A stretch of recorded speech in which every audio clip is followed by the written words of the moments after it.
Spider-Man Brand New Day released on July 31st, 2026, the fourth Spider-Man movie in the Tom Holland run of the beloved comic book character. This film showcases the MCU's iteration of Peter Parker in a more traditional version of the character, forced to be self-reliant, not utilizing the technology of Tony Stark or the Avengers, both of which are things that fans have criticized Holland's version of the character for doing during all the previous films. This film is far from perfect and has some considerable issues, especially pertaining to the cameos in the villain and, well, the connections to the MCU as a whole, but this also contains a performance from Tom Holland that might just be the best adaptation of a comic book version of Spider-Man put to screen. I'm the real-life Fake Wizard, and this is a Fake Wizard's review of Spider-Man Brand New Day. If this review provides you any value at all, please hit that subscribe button, as we're making lots of reviews every single week. This film takes place 4 years after the events of No Way Home, where the world no longer knows who Peter Parker is. Aunt May is gone. Happy is gone. The Avengers are gone for more reasons than one. MJ and Ned have gone through college without any memory of their friendship to Peter. However, seemingly remember being rescued many times by Spider-Man. Alone, Peter devotes practically all of his time to being Spider-Man, taking out the threats of Manhattan and being a much more friendly neighborhood Spider-Man than we've seen in some time. Unfortunately, Peter's isolation begins to affect more than his mental clarity, as his arachnid powers seem to be changing him, creating natural web fluid and heightened spider sense to an overwhelming degree, all resulting in a more ruthless fighting style he has less control over. Now, Spider-Man has to juggle not only the change in his powers, but a body-hopping possession threat and the internal struggle of whether he should try reconnecting with his best friends. Okay, all of that you get from the trailers. None of that has been spoilers yet. Moving forward, the rest of this video will contain spoilers because it is required for our discussion. If you care about that and don't want to be spoiled, subscribe to the channel and come back after you've seen the movie.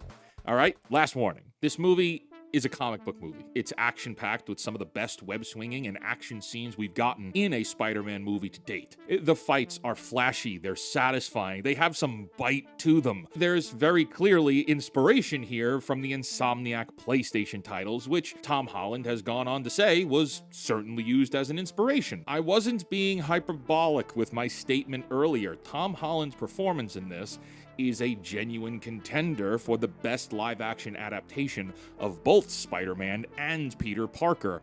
He nails it. He's cooking with this movie, and it's great. It's as if he heard all the comparisons online about who's the best Spider-Man, and he took that personally going into this. We also know that the production behind this had Zendaya and Tom Holland very much more in control than they had been in previous films. He is also easily the best part of this movie. When literally anyone else is on screen, you're like, no, get them out of here, go back to Spider-Man. I just care about Spider-Man. This movie, being more focused on his solitude, allows him to show off his range as a depressed and challenged Peter Parker. He has to carry grief and isolation and panic, while also being the quick-witted and quippy Spider-Man that feels like it's right out of the comics. He lands all of it. It also definitely helped that his costume is one of the best comic-to-screen adaptations we've seen for this character. Something that Tom Holland nails in this that I don't really remember the previous Spider-Man getting was him being a New Yorker. Like, during his exchanges with John Barenthal's Punisher, they'll get into these quick-paced back and forths with each other where he puts on a thicker New York accent and John Barenthal's doing a New York accent. And as someone who grew up in New York City, that was fun. As an aside, both the Daredevil Born Again series and this movie make lots of Staten Island references. Staten Island being the fifth and forgotten borough of New York City. And the reason it's always referenced and the conflicts never actually go there, like you never see a fight happening on Staten Island in a movie. The reason for that is because Staten Island is a dump. It's a dump. It's my home, and it's a dump. Anyway, speaking of John Barenthal, I thought he did an excellent job with this. It's the same with Mark Ruffalo's Bruce Banner. They're both used rather sparingly, never overstaying their welcome or overshadowing the main focus of Spider-Man. And also, they have overarching thematic inclusion, like representing the different aspects of Peter's life that he's currently juggling. They helped in making the film feel a part of a living Marvel Manhattan that you would have only seen in something like an animated series or in the comic books. However, the comic book nature of this movie is a bit of a dual-edged sword, as the movie does fall into the territory of don't think about it too much. If you start asking questions, you start poking holes, it is not enough to ruin the experience, but it is far too noteworthy. This movie will turn to sand in your hands. You cannot apply real-world logic to this film because specific aspects will instantly fall apart. And it's a good point for me to explain that where films like Sam Raimi's Spider-Man and Spider-Man 2 are all around great movies, like they stand on their own as great movies first, and comic book second, Spider-Man Brand New Day is a great comic book movie. And I think after you see it, you'll understand a little bit more what I'm trying to say. MJ and Ned are in this, and personally, I didn't care for them. They're not bad. If you enjoyed them in the previous films, you'll enjoy them here. They're actually the best in this they've ever been, but that's not saying much, because I've never liked either of them at all. Get rid of them, please. I do think that they spend a little too much time with those characters. They always have. It's during the times with Ned and MJ that this movie starts to feel like it's two different movies. Their involvement in the story is important and it serves a purpose, yes, but could have been restructured to fit a little bit better. Okay, and now at this point, we are going into mega spoiler territory, okay? Again, you've been warned. Whereas Bruce Banner and the Punisher are well used in this, they're there to complement Peter's own internal conflicts, there are additional characters that are a little or very misused. Yelena Belova, the Black Widow 2, is shoehorned into this movie, as if Kevin Feige, Yelena's #1 biggest, bestest fan, demanded that she makes an appearance. She shows up for an inclusion scene that comes off more as, hey guys, you remember Yelena, right? Her office is a bathhouse, ain't that silly? She's in Avengers Doomsday. You're gonna go see Avengers Doomsday at Christmas, right?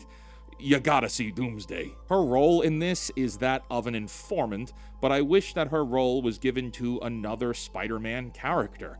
In the introduction, we get a great montage of Spider-Man saving the day, recreating shots from comic book covers and defeating bad guys, like Scorpion and Tombstone and the Hand. Wouldn't it have been cool for Spider-Man to go and visit one of maybe his previous villains or maybe some other side character colleagues from the comics? You know, to try and suss out some information on who could be responsible for the conflicts happening in the movie. Instead, Yelena is here to be a marketing cameo for Doomsday, and also to assert and make sure you believe that this movie is small potatoes taking place in New York, okay? This is friendly neighborhood Spider-Man at the street level, and we know that because she will say it a couple of times. No, viewer, we're not in space again. Not yet, anyway. Oh, and Yelena demands that Spider-Man strip down and join her in the bathtub as a means of intimidation, and because she needs to make sure he, quote, has no other weapons on him. Yeah, so you can tell this character is a Disney insert at this point because Disney writers have a male superhero humiliation fetish, and forcing Spider-Man to strip down for an uncomfortable bath sequence is just so funny, isn't it, guys? Like, isn't that funny? Here, let's try something. We'll think of this together. It's a little brain teaser, okay? Let's swap the genders and characters, whatever, of the two figures in play here, okay? Have a male character demand that a female character undress and get in the bath. You wouldn't like that, now would you, right? Wouldn't we feel a little differently about that if the genders were swapped? Funny how that always works. Moving on. let's talk Scorpion. The dynamic between Spider-Man and Scorpion and how they interacted was great. But I wish we got, firstly, more of Scorpion, but also more from the other Rogues Gallery. Spider-Man's Rogues Gallery is one of the largest parts of what defines his character, as the majority of the bad guys are foils to both Spider-Man and Peter Parker. If you look at Spider-Man and Spider-Man 2, a large part of what makes those movies so good are the villains of Green Goblin and Doc Ock. The performances of Willem Dafoe and Alfred Molina are iconic, yes, but their roles as villains elevate the character of Spider-Man. And with that, it takes us to the main villain, okay? The main villain of which, who Sony and Disney want you to believe, is not actually a villain, despite very much being a terrorist. And we find this in the form of Sadie Sink playing Max from Stranger Things. I mean Max from The Whale. I mean Max from... She's Jean Grey. Okay, she's Jean Grey, but just in name only. This performance is either just Max again, or perhaps we're learning that Sadie Sink can only play Sadie Sink. The villain in this isn't a villain. It's a bastardized adaptation of the X-Men character. She's attacking damage control facilities and using her psychic abilities to jump between people, taking over their bodies and their minds in an effort to save her sister, who was kidnapped by damage control some time ago. First off, this is not what Jean Grey's origin is. People will give it a pass for being an adaptation and not needing to be a direct one-to-one of the comics, but for people who'd like to see a proper Jean Grey on screen for once, this is another disservice. In the same way that Iron Man hijacked Peter Parker's introduction to becoming Spider-Man, like in the larger MCU, you know, we had Iron Lad for a while here. Well, Peter Parker has now hijacked the foundational beliefs of Jean Grey in becoming Marvel Girl. In the comic books, Professor X goes and rescues Jean, and she's the first student at Xavier's school. She's compassionate, she's kind, she's friendly.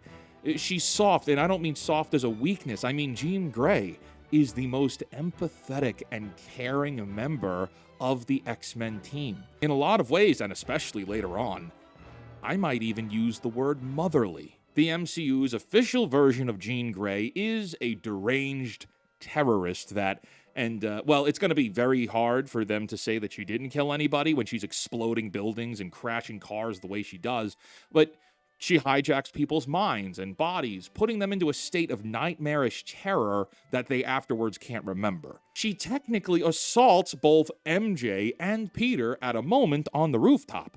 There are things this Sadie Sink character does that are out of character for Jean, number one, and number two, are bad guy territory of unforgivable. Jean Grey's story in this movie works in the context of the film, and it showcases Spider-Man playing an empathetic role of trying to help someone struggling to live as a superpowered being, and that, in itself, is very satisfying. But it would have been better if this was someone else, and not Jean Grey at all. Because this story wasn't Jean Grey.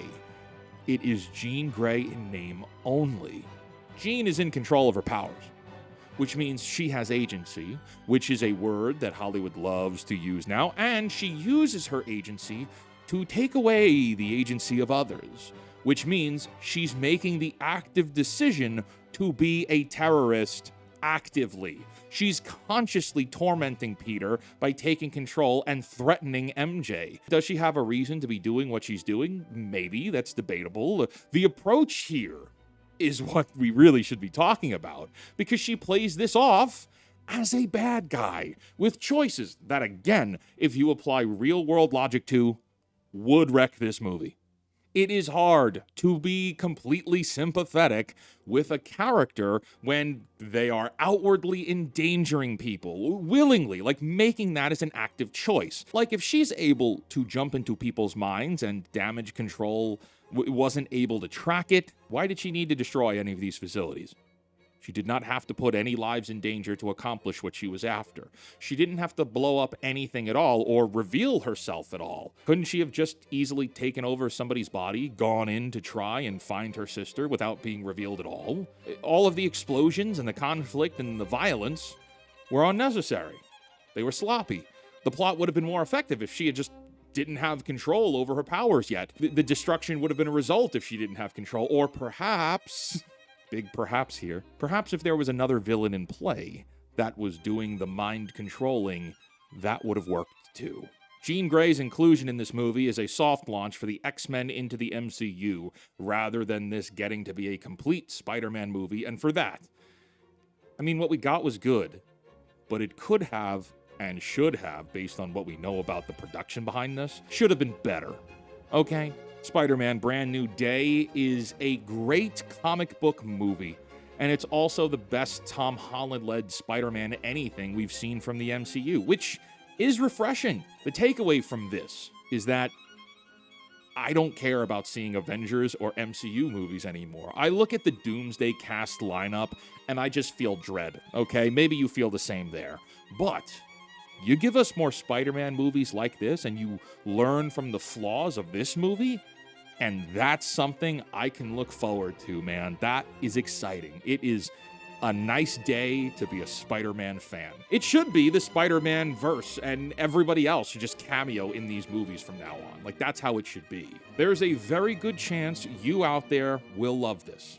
Great, awesome, have a great time. For us here, Spider-Man Brand New Day is a 7.5 out of 10. And I look forward to seeing it once more on the small screen someday. Now, if this review provided you any value at all, please smash that subscribe button.